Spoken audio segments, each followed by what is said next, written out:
En esta mañana saludo a la iglesia con la paz del Señor y le invito a que leamos en el libro de Jonás, en el capítulo 3, desde el verso 1 al verso 4. Vamos a leer estos 4 versículos de manera unánime, a la voz de 3. 1, 2, 3. Vino palabra de Jehová por segunda vez a Jonás, diciendo: levántate y ve a Nínive, aquella gran ciudad, y proclama en ella el mensaje que yo te diré. Y se levantó Jonás y fue a Nínive conforme a la palabra de Jehová, y era Nínive ciudad grande en extremo de 3 días de camino. Pastor Héctor, diríjanos una palabra de oración. Gracias, maravilloso Dios. Oh Dios, nuevamente, Señor, acudimos a ti, Señor, y queremos meditar en tu ley. Queremos meditar en tu palabra. Queremos aprender acerca de lo que tú quieres para nosotros. Así como tú trataste con tu siervo Jonás, tú estás tratando con nosotros y tú quieres que aprendamos a obedecer. Háblanos, enséñanos, dirígenos en todo tiempo. Te damos a ti la gloria, te damos a ti la honra, en el nombre de Jesús. Hoy quiero hablar acerca de Jonás, el profeta que predicó en Nínive. Y para empezar este mensaje, antes de meditar en los versos del 1 al 4 del libro de Jonás, en el capítulo 3, quiero empezar haciendo una pregunta que tal vez uno pueda decir: yo conozco la respuesta, pero a veces es importante que usted y yo profundicemos. Y esta pregunta es: ¿qué significa predicar la palabra? ¿Qué significa predicar la palabra? Y creo que hay un versículo que nos puede hacer comprender. El apóstol Pablo, en la segunda carta a Timoteo, él escribió a quien él lo veía como su hijo en la fe, según primera de Timoteo 1, 2, y también como aquel enviado especial, porque Pablo enviaba a Timoteo cuando él tenía que hacer una misión o enviar un mensaje a la iglesia, y cuando Pablo no podía hacerlo personalmente, a veces enviaba a uno de sus colaboradores, y Timoteo fue uno de ellos. Pero mire lo que dice en 2 de Timoteo 4:2, que es un versículo muy conocido. Dice así: que prediques la palabra, que instes a tiempo y fuera de tiempo, redarguye, reprende, exhorta con toda paciencia y doctrina. Mire, Pablo lo insta a predicar. ¿Qué es lo que le está diciendo? Cómo debía ser edificada la iglesia, donde tal vez el pastor Timoteo estaba ministrando. Y Pablo le da instrucciones, le da principios, le da preceptos. Y estos preceptos se aplican en especialmente, porque si usted lee en especialmente la segunda carta de Pablo a Timoteo, usted va a ver que Pablo le da requisitos, le da enseñanza acerca de lo que debe ser un buen obrero. En la primera carta ya Pablo le enseña cuáles debían ser los requisitos para ser un obispo, un pastor, un diácono. Y estas instrucciones no solamente se las dio a Timoteo, también de manera similar se las dio a Tito. Pero Pablo estaba poniendo una responsabilidad en la vida de Timoteo. Pablo, cuando concluye esta carta, le da a Timoteo algunas instrucciones. Como le decía, en especial estas instrucciones eran a ministros, pero también tiene que ver para los demás creyentes. Porque a veces pensamos, bueno, esa palabra es para el pastor porque él está al frente de la obra. Cuando Dios nos llama de una o de otra manera, nos llama a todos. La palabra que fue para Jonás, la palabra que fue para Pablo, la palabra que fue para Timoteo, también es para nosotros. Y Pablo empieza este capítulo 4, o antes de lo que es para nosotros el verso 2, Pablo dice: te encarezco delante de Dios. ¿Qué es lo que le estaba diciendo Pablo? Estas palabras que yo te voy a expresar, estas palabras que el Espíritu Santo me está impulsando, me está dirigiendo para ti, son de suma importancia. Pablo le quería inculcar que el deber de él era predicar la palabra y de instar a tiempo y fuera de tiempo. Dice que con toda paciencia, pero también con algo muy importante: doctrina. Días atrás, un pastor que es muy conocido, él decía lo siguiente en una de sus mensajes: lamentablemente, lo que hoy menos se predica en los púlpitos de las iglesias cristiano-evangélicas es doctrina. Se predica muchas cosas, pero lo que menos se predica es doctrina. ¿Y la Biblia qué dice? Que el pueblo de Dios se perdió porque le faltó conocimiento. Porque normalmente la gente tiende a sentirse cómoda con la falsedad. Pablo, ¿qué le dice en el verso 3 y verso 4 de 2 de Timoteo? Porque dice: vendrán tiempo cuando no sufrirán la sana doctrina. En otras palabras, Pablo le está diciendo a Timoteo: tú tienes que combatir esta tendencia y tienes que estar dispuesto siempre a predicar la verdad. En otras palabras, tú tienes que estar siempre dispuesto a predicar la palabra de Dios. Es decir, a predicar la Biblia.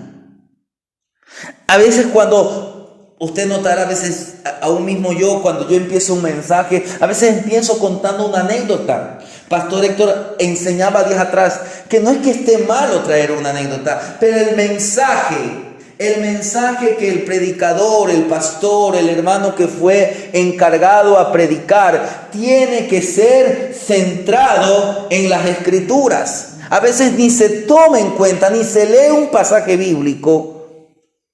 O a veces solamente el predicador narra una historia bíblica, pero es importante que el predicador vaya a las Escrituras, porque la Escritura es la autoridad en enseñanza, en materia de doctrina de la iglesia. Solo la Escritura es la palabra de Dios.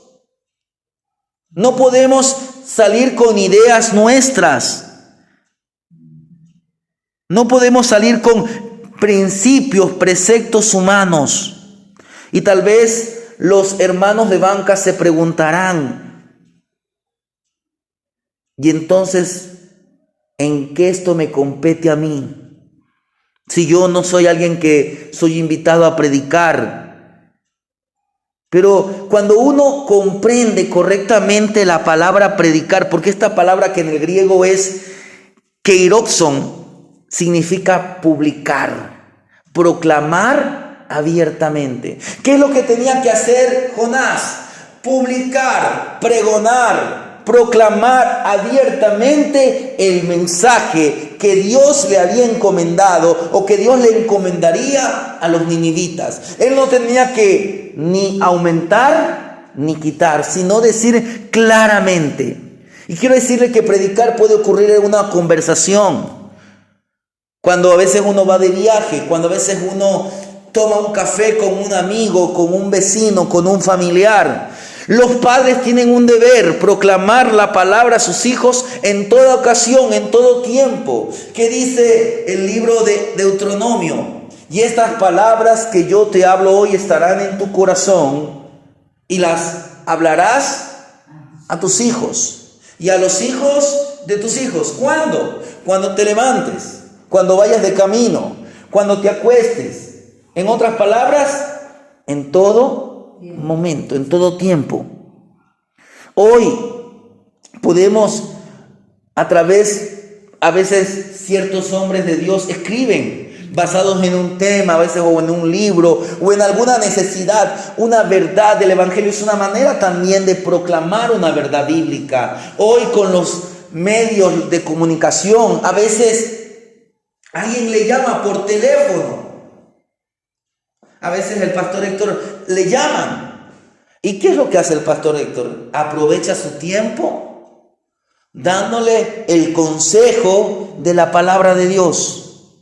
Ese debe ser nuestro deber. Hoy que tenemos las redes sociales, también podemos de una u otra manera transmitir, aunque no digo que esa es la manera correcta, es decir, debería ser nuestra única manera, no, porque la manera más correcta es cuando usted se dirige, se enfoca, pero nuestro mensaje no tiene que ser palabra nuestra, sino exponer la palabra de Dios.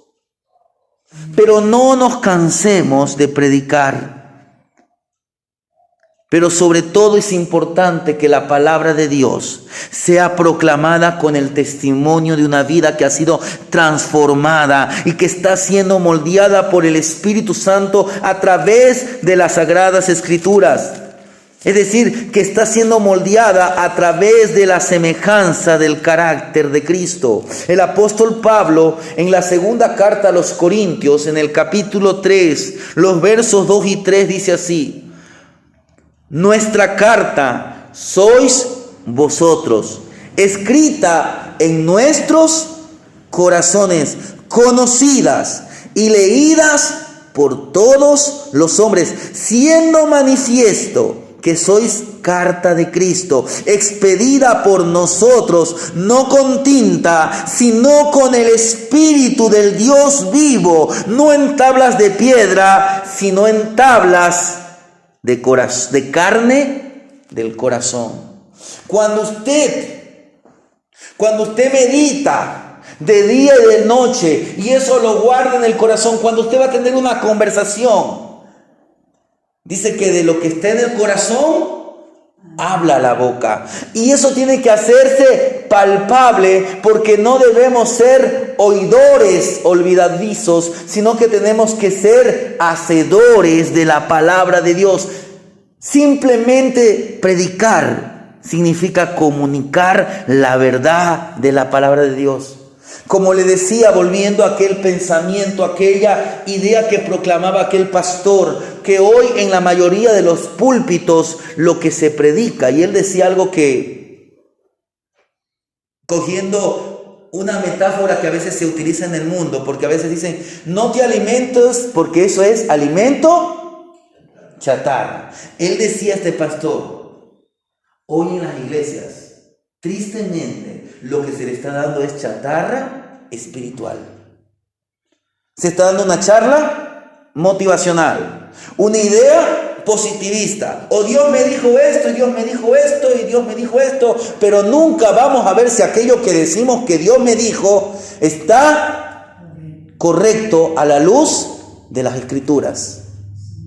Porque el filtro para toda profecía, para todo sueño, para toda visión es la Sagrada Escritura. En materia doctrinal no hay nada nuevo. En materia doctrinal toda la Escritura es inspirada por Dios y es útil. No es que es útil. ¿Para qué? Para enseñar, para instruir, para corregir, para redarguir, para preparar a fin de que el hombre sea hecho conforme a la imagen del varón perfecto que es Cristo. Hermanos, no nos alimentemos de chatarra espiritual, alimentémonos de una sana predicación. Este mensaje nos quiere llevar, nos quiere instar, porque el verdadero mensaje, la verdadera palabra es aquella que nos confronta, que nos lleva diariamente al arrepentimiento. Que este fue el llamado de este varón, este fue el llamado de Jonás, el profeta que predicó en Nínive. Volviendo al libro de Jonás, dice el verso 1, y esto me llama la atención en el capítulo 3. Vino palabra de Jehová por segunda vez a Jonás diciendo, mire, en primer lugar quiero que veamos que aquí se nos ve una nueva oportunidad para Jonás. Jonás, como usted ya bien sabe, y vuelvo a recapitular, había recibido la orden de ir a predicar a los ninivitas. Pero ¿cómo respondió Jonás? Primeramente él fue a Jope, ahí en las costas del mar Mediterráneo, sacó un pasaje para ir a Tarsis, este lugar que se encontraba en el punto más lejano allá en la costa de España. Tarsis estaba en dirección opuesta a Nínive y estaba lo más lejos posible. Y vuelvo a repetir, ¿por qué hizo Jonás esto? Porque él era tal vez uno de los principales motivos, porque era muy patriota. Era un judío patriota y Jonás creía, al igual que la mayoría de sus conciudadanos, de sus coterráneos, que Jehová solo les pertenecía a ellos, que la salvación solo le pertenecía a los judíos. Pero Jonás pudo entender, pudo aprender algo en el vientre del gran pez. Dice en el capítulo 2, verso 9, que ya estudiamos, escudriñamos la semana pasada. Dice así: mas yo con voz de alabanza te ofreceré sacrificio, pagaré lo que prometí. La salvación es de Jehová. La salvación no es de un grupo, la salvación no es de la iglesia X, la salvación es de Jehová. Y como la salvación es de Jehová, la salvación la da Dios a quien Él quiere. Y Jonás, que tal vez estaba resentido, que tal vez estaba asustado de la crueldad de los ninivitas, porque eran crueles con sus cautivos, eran crueles con los países a los que los perseguían. Pero los ninivitas, que eran estas personas conocidas por despellejar vivos a sus enemigos, eran aquellos que necesitaban este mensaje. Jonás no quería que Dios les mostrara misericordia a los ninivitas, porque eran un pueblo cruel. Así que Jonás huyó. Pero precisamente era para ellos este mensaje. Ellos debían escuchar que la salvación es de Jehová. Dios le está dando una nueva oportunidad a los ninivitas, pero también le está dando una nueva oportunidad a Jonás. Vuelvo a recalcar, dice: vino palabra de Jehová por segunda vez. Tal vez usted y yo no hubiéramos usado al profeta Jonás, lo hubiéramos descartado. Nos habríamos buscado tal vez nuevos candidatos. Pero cuando usted y yo analizamos las Escrituras, vemos que Pedro pareció perder su oportunidad cuando el Señor negó al Señor 3 veces. Tomás pareció perder su oportunidad al dudar del reporte de que Jesús había resucitado. Pero estos varones tuvieron una segunda oportunidad. Dice la palabra del Señor en el libro de Lamentaciones, capítulo 3, verso 21 al verso 23. Esto recapacitaré en mi corazón, por lo tanto esperaré. Por la misericordia de Jehová no hemos sido consumidos, porque nunca decayeron sus misericordias. Nuevas son cada mañana. Grande es tu fidelidad. Una vez más Dios le dice a Jonás: ve a Nínive. Ahora el profeta sabe exactamente qué hacer. No va a cometer el mismo error 2 veces. Así que esta vez se levantó y fue directamente a Nínive. Pero esta palabra que está para nuestra enseñanza, porque si Jonás hubiera actuado esto en la primera ocasión, en la primera vez que el Señor le dio este mensaje, Jonás no hubiera pasado, no hubiera experimentado, hubiera tenido otras experiencias, tal vez difíciles, no lo sabemos, pero no hubiera pasado la experiencia que fue fruto de su desobediencia. Pero siendo hermanos honestos, a veces hay lecciones que usted y yo tenemos que aprender a las malas, porque el corazón es engañoso, porque a veces somos duros de corazón, incircuncisos de corazón. Tenemos dureza en nuestro corazón y Dios no quiere eso. A veces aprendemos a bases de prueba y de error. Mas Dios quiere que usted y yo aprendamos como una vez Dios le dice a Abraham: anda delante de mí y sé perfecto. Pero hermanos, si erramos, aprendamos de nuestro error y evitemos errar, evitemos el mismo error en el futuro. Pero hay algo bueno, la parte buena es que Dios siempre está dispuesto a darnos una segunda, una tercera, una décima, una enésima oportunidad, porque su amor nunca termina, su amor es infinito, nuevas son cada mañana, su misericordia nunca termina, porque nuevas son cada mañana, grande es su fidelidad. Cada día Dios tiene una nueva oportunidad de hacer cosas increíbles en nuestra vida. Dios quiere que usted haga hoy día las cosas bien, mañana bien, pero si usted el día siguiente se descuidó, recuérdese que aunque usted esté caído, está el Señor ahí dispuesto a levantarlo. Dios siempre le dará una nueva, una segunda oportunidad. Entonces pregúntese si hay algo que usted necesita cambiar, algo que usted se está dando cuenta que no está haciendo bien, algo que usted tal vez está resistiendo a la orden del Señor. Si nosotros analizamos lo que leímos ahí en el capítulo 22, ¿cuántos años aproximadamente, Pastor Héctor, usted le calcula a Abraham en ese versículo? Aproximadamente, porque la Biblia no nos dice una edad. 120, mire. Lo tuvo a los 100, tal vez era 12 a 20 años, tal vez exagerando. Porque no era la primera vez que Abraham iba con Isaac. Isaac sabía cómo se hacía un sacrificio. Le dice al padre, aquí está la leña, aquí está el fuego. Pero si usted recapitula el capítulo 12, porque mire, entre el capítulo 12 y el capítulo 22 hay casi 11 capítulos. Y sabemos que cuando Dios lo llama a Abraham desde Ur, no tenía 75. Vamos a poner que fueron 10 años atrás, 65.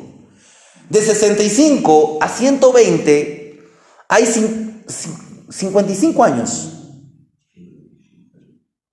Y esos 55 años fueron años de prueba y error. Dios le dice a Abraham, sal, él no salió al principio, sale con su familia.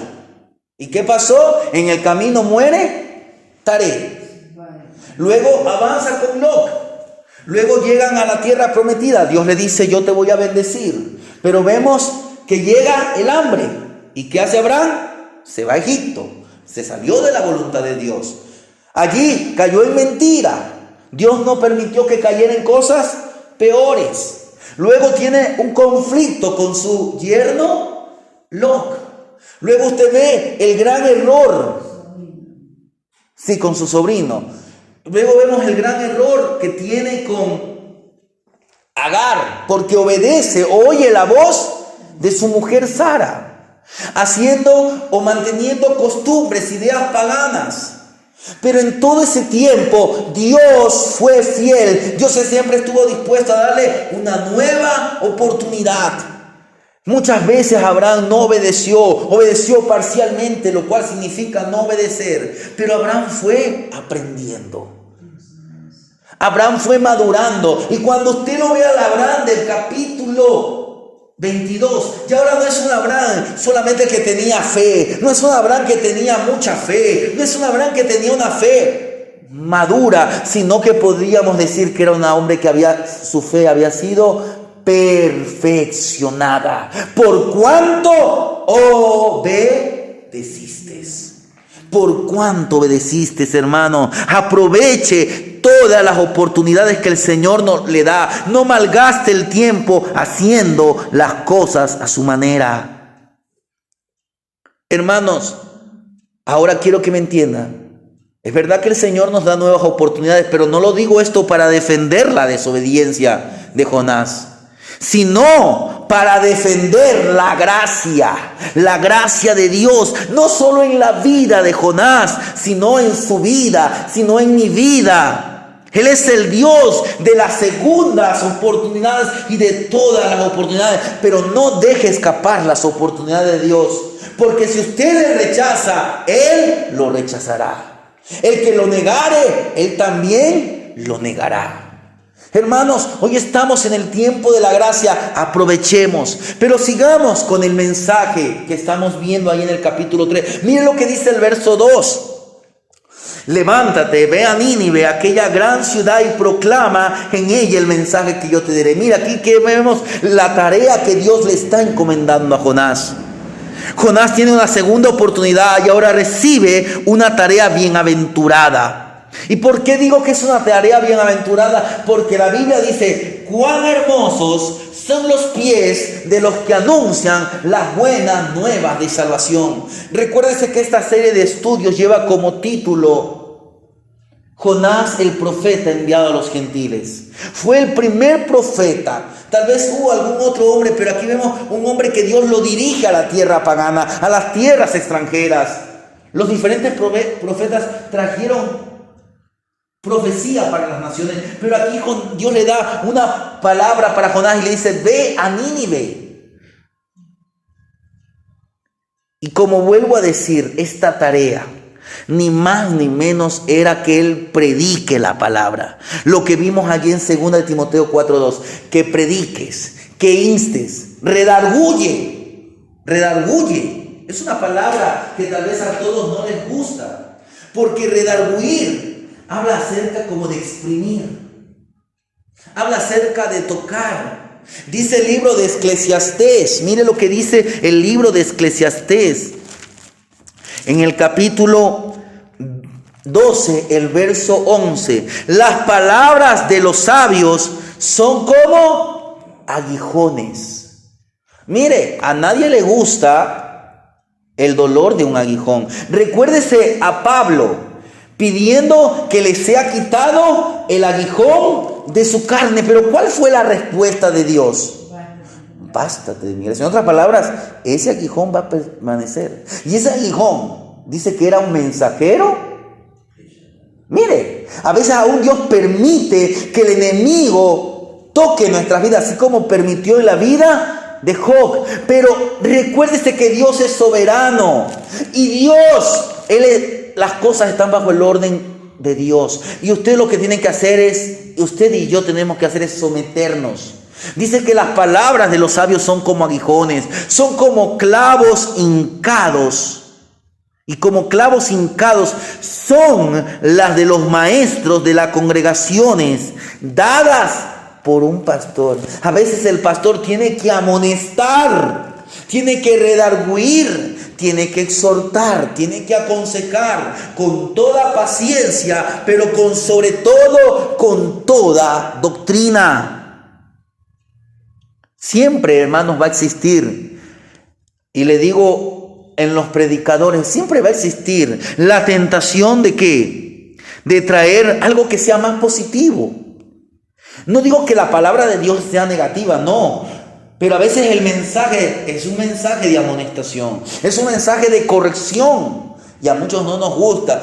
Nos gusta que diga: hermano, Dios te va a bendecir económicamente, créelo y el Señor te va a bendecir. Sí, debemos creer a las promesas del Señor, pero las promesas del Señor están condicionadas en su mayoría a la obediencia. Debemos aprender a obedecer.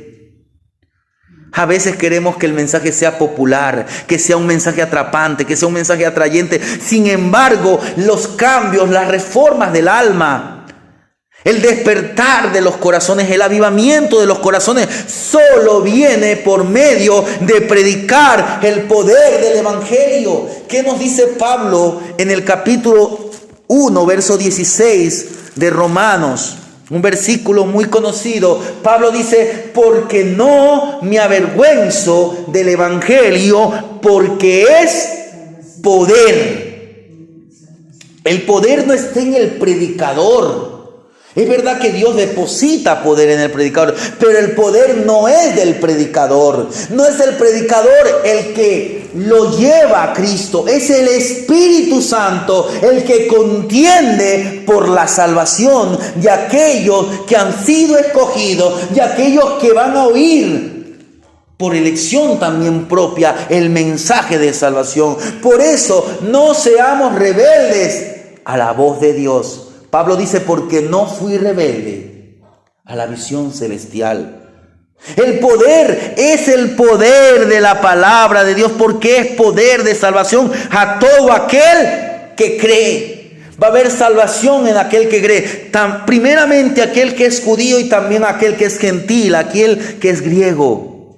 Entonces, hermanos, los cambios vienen por medio de la palabra de Dios. Aquella palabra que es viva y eficaz, más cortante que toda espada de doble filo, que penetra hasta partir el alma y el espíritu, las coyunturas y los tuétanos, como lo dice Hebreos 4:12. Dios le advertía a Jonás que no debía hacer algo que podría estar tentado a hacer. Dios le dice claramente a Jonás: proclama en ella, en la ciudad de Nínive, el mensaje que yo te diré. En lugar de decirles que él clame contra Nínive, Dios solamente le dice que vaya y espere más instrucciones. A veces Dios hace así a menudo. No nos dice todo el plan completo. Nos dice parte del plan. Y cuando usted ya está en ese punto, Dios le dice: ahora tú tienes que hacer esto. A veces queremos saber todo. No, usted haga lo que Dios le dice. Anda, vaya. Si Dios le dice: haz esto, haga. Tal vez usted no sabe todo lo que Dios va a hacer, pero crea que el Señor le va a dar la victoria si usted anda en obediencia. A veces nuestra carne se irrita porque queremos saber todo, pero usted no se enoje, porque la historia de Jonás nos demuestra que Dios nos guía a veces un paso a la vez. Y Dios le dice a Jonás que él vaya a Nínive y que allá le daría el mensaje. Jonás al principio él rechazó el llamado, como nosotros lo hacemos a menudo, pero ahora Jonás está aprendiendo. Dios, ¿qué le dice a Jonás?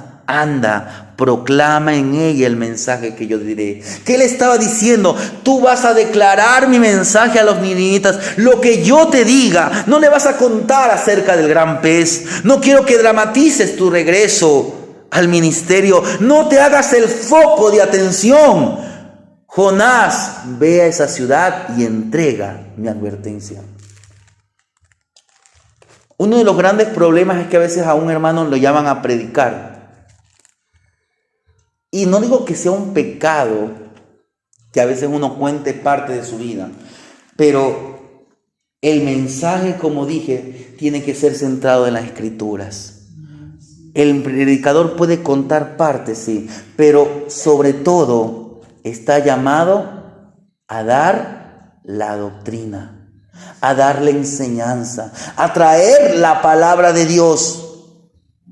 A veces lo llaman a predicar y a veces primeramente dice una cosa, luego dice otra cosa, y a veces el mensaje de Dios 5 minutos. Cuando la iglesia lo que más necesita es el mensaje de Dios. A veces queremos ser el foco de atención cuando solo a Dios debe de ser la gloria, porque solo Cristo es el que nos da salvación. Solo en Cristo hay vida eterna. Claro, podemos contar la experiencia personal, podemos contar como lo hizo el apóstol Pablo, pero va a haber momento para toda ocasión. Ciñámonos a la Escritura. Vayamos a lo que la iglesia necesita.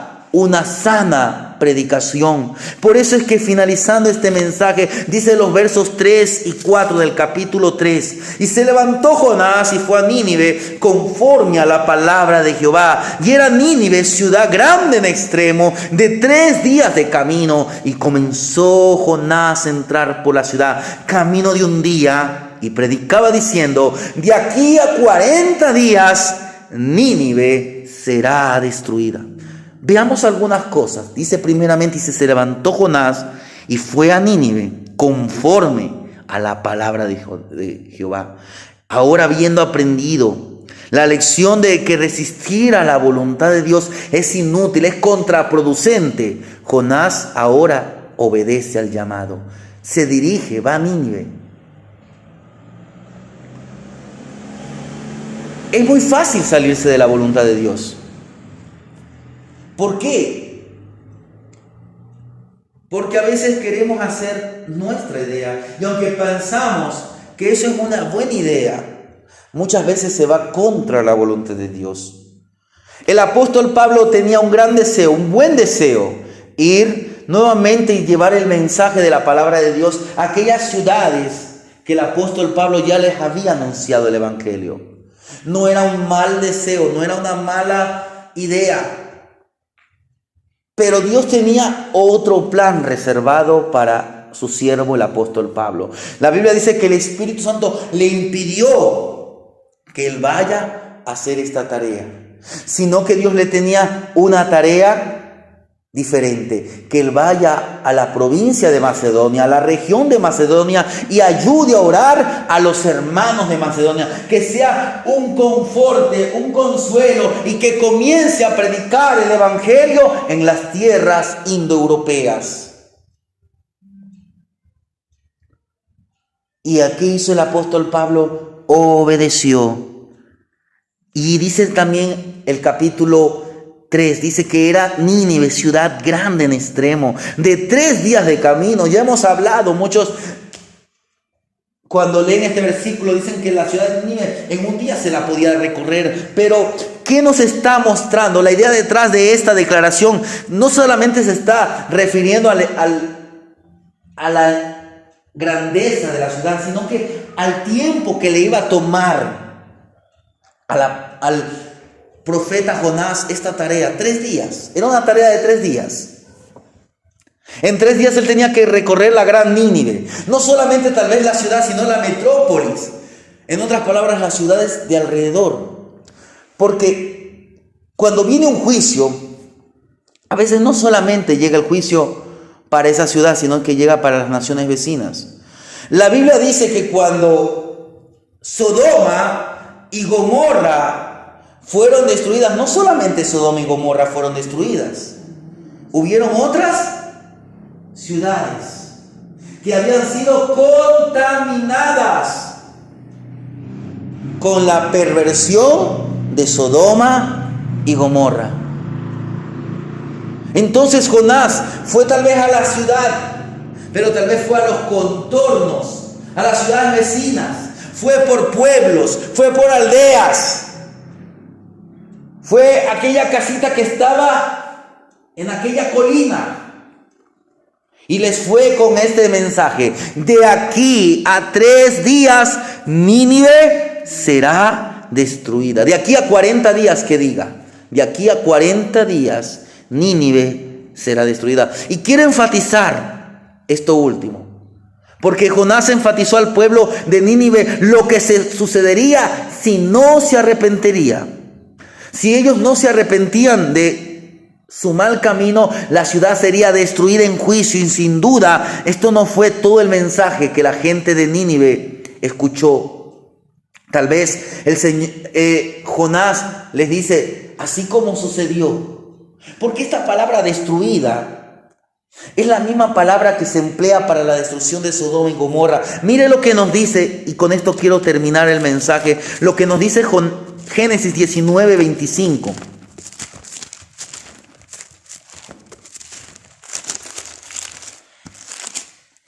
Génesis capítulo 19, el verso 25 dice así: y destruyó las ciudades y toda aquella llanura con todos los moradores de aquellas ciudades. ¿Y qué más dice? Y el fruto de la tierra. No solamente es que Sodoma y Gomorra fueron destruidos, dice que fue desolada, fue asolada toda esta ciudad.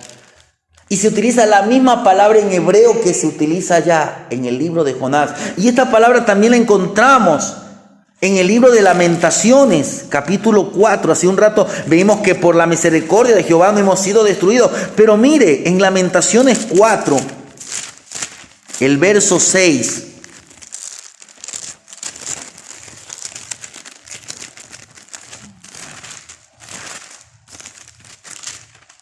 Dice así: porque se aumentó la iniquidad de la hija de mi pueblo más que el pecado de Sodoma, que fue destruida Está recordando la destrucción de Sodoma. Dice que fue destruida en un momento sin que acamparan contra ellas compañía. Dios no necesitó de un ejército para destruir Sodoma.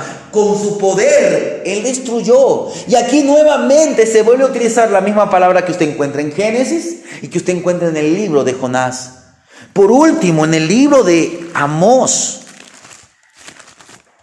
capítulo 4. Leía yo ayer el libro de Amós, en el capítulo 4, el verso 11, dice así: os trastorné, como cuando Dios trastornó a Sodoma y a Gomorra, y fuisteis como tizón escapado del fuego, mas no volvisteis a mí, dice Jehová. Aquí la palabra destruir es la misma palabra trastornar.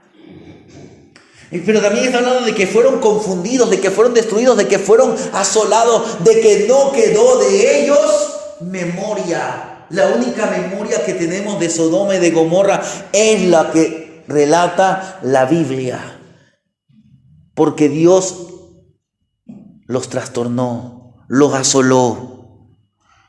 Jonás predicó este mensaje con fervor. No era un mensaje fácil. Hermano, él iba a una potencia, a la potencia de aquellos tiempos, le iba a decir: Dios los va a destruir. Esto no iba a ser un mensaje que la gente lo iba a recibir, pero Jonás tenía que ir. Y los ninivitas no se quedaron impresionados con Jonás. Lo que les impactó fue el mensaje.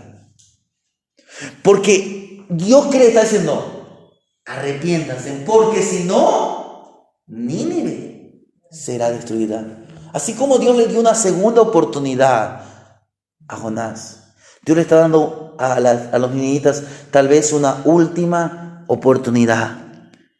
Lo que les impactó fue esa advertencia del soberano Dios de Jonás, del soberano Dios de Israel, el único y sabio Dios. Estos hombres fueron cautivados por la misericordia del Dios de Jonás.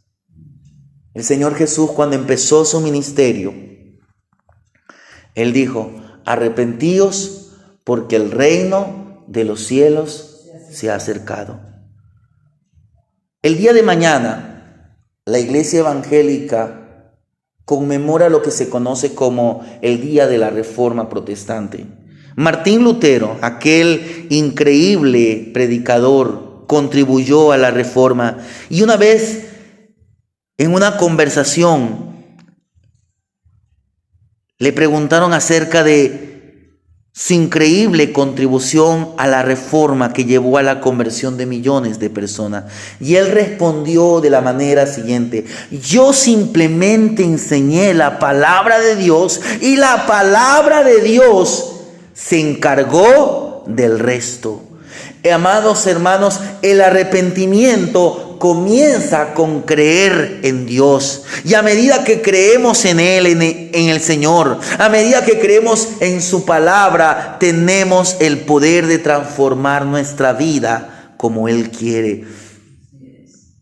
Puede hacer muchas cosas que ocurran asociadas con el arrepentimiento. Pero hermanos, si usted no comienza, usted puede orar, pero si usted no ha verdaderamente tenido un arrepentimiento, de nada sirve. Si no comenzamos con creer, con confiar en Dios, con entender que todas nuestras obras de la carne son inútiles y que solo Cristo, solamente por gracia, solamente a través de la fe, es que somos salvos. Entonces usted va y verdaderamente acepta a Cristo como su Señor y Salvador. No podemos creerle a Dios separados de la palabra de Dios. Por lo tanto, cualquier arrepentimiento, cualquier avivamiento real comenzará con la palabra, porque la fe viene por el oír, y el oír la palabra fiel, la palabra de Dios, tal como sucedió en la ciudad de Nínive. Y todo esto ocurrió porque Jonás obedeció a la voz de Dios. Aprendamos en todo tiempo a proclamar la palabra de verdad, el evangelio de Cristo, tal como lo hizo Jonás, el profeta que predicó en Nínive. Amén.